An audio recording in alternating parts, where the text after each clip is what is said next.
How's it going, everyone? Today I'm going to show you how I've set up my iPhone to make it as distraction-free as possible while still not being annoying and being useful. The real trick is you got to reduce friction for apps and stuff that you want to use that'll help you in the long run, especially if you're in the language learning side. Anything to do with language learning, you want to reduce the friction to use those and increase the friction for any sort of app or website that you know is a waste of time, aka TikTok, YouTube, Instagram, Reddit, whatever. My two biggest vices are Reddit and YouTube, that's for sure. Let's start with kind of my mindset there. So from the start on the home screen, I have one widget, which is the screen time widget, that shows me how much time I've spent so far today on these apps. And honestly, there's some days where I've been kind of lazy, and I'll see like YouTube or Reddit right at the top, and I'll know like, okay, come on, Jamie, you gotta slow down here. like, let's spend some time on Skritter or something instead. Next, I got a widget for my calendar. That just shows me what my next task is or whatever I want to work on next. And then finally, on the home screen, I make sure I only put on apps that I want to trick myself into using. So that's like Pimsleur for learning Chinese, Anki, Skritter, Link, all those are Chinese learning apps. Since I'm in Taiwan, nobody here uses iMessage.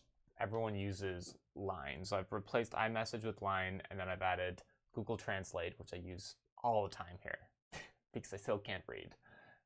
Google Maps and Notion, because that's what I use for taking notes. So that's the home screen. Reducing the friction to use things that will help me in the long term.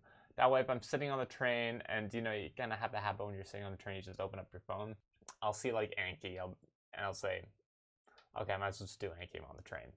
Add on top of this, I've turned off notifications for every single app except my language learning apps, Line, and I believe Uber Eats and Uber. So, for example, like I think I have Superhuman down here. There's no notifications. I have them turned off, so I only check my emails at certain times during the day. On the next screen, I have this like a barcode scanning app. This is also a Taiwanese thing. The way it works in Taiwan is the government wanted to get restaurants and stores to pay taxes, because what they were doing, they were just taking cash from people and then not giving out a receipt and dodging taxes that way. So what they've done is they said every single receipt you get in Taiwan is actually a lottery ticket. And so that way everyone always asks for the receipts. But instead of getting a paper receipt, you can like go to the person at the front and just scan this, and it gives you a paperless receipt. I haven't won anything yet, but I have friends who've won like a couple $100, like USD. Not too shabby. Next widget is Mint. It helps me keep track of my money. I really believe like the two KPIs you really got to look at are where you spend your time, where you spend your money. Because I feel like if you get those two down, you're going to be successful. If you just keep track of them, you're going to be successful. And finally, these 8 apps is actually another widget, which is like an iOS app suggestion widget.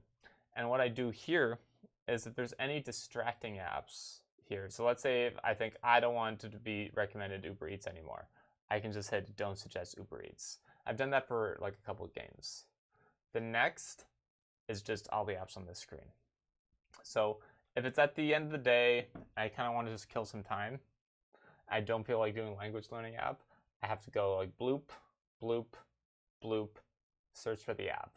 So that's 3 steps instead of just look at my phone and saying, whatever, I'll just do some Anki cards. So that's the first thing, is removing stuff from the home screen.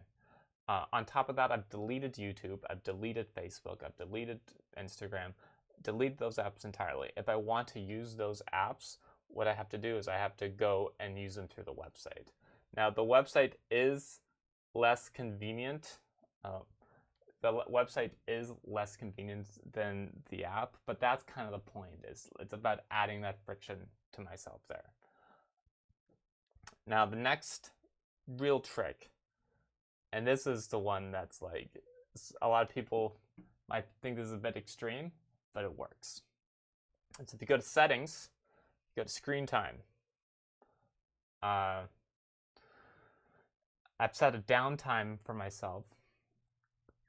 You can basically put a list of apps that you want blocked after a certain amount of time. So you can have them blocked if you spend too much time on them. You can set like a time limit to them, or you can have them blocked after a certain amount of time during the day.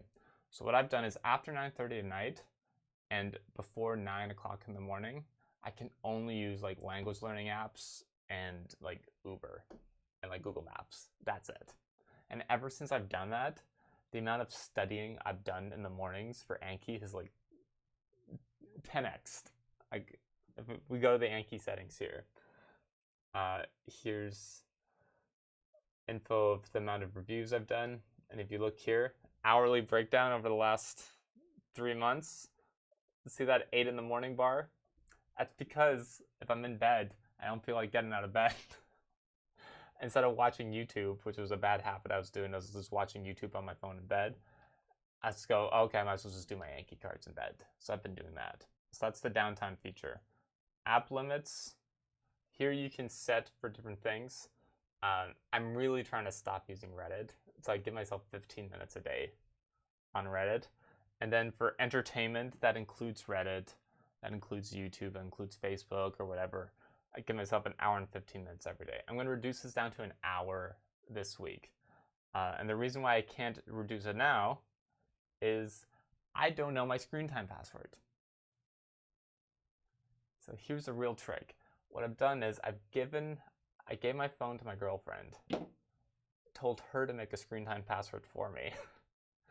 And so I like legitimately can't use these apps. Like I don't know the password, which has been great because before I set my own screen time password, but like I'll just type it through and do it. And so now it's like legit, like adding a really hard barrier on that.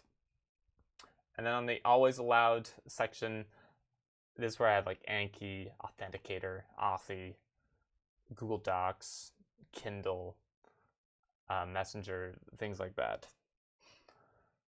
So ever since I've done this, it's made a big difference.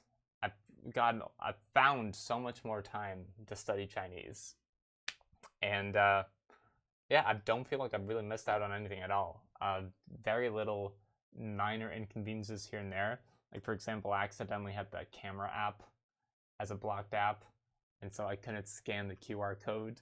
Every time you go into a store right now, because you have to scan QR code for like government COVID stuff.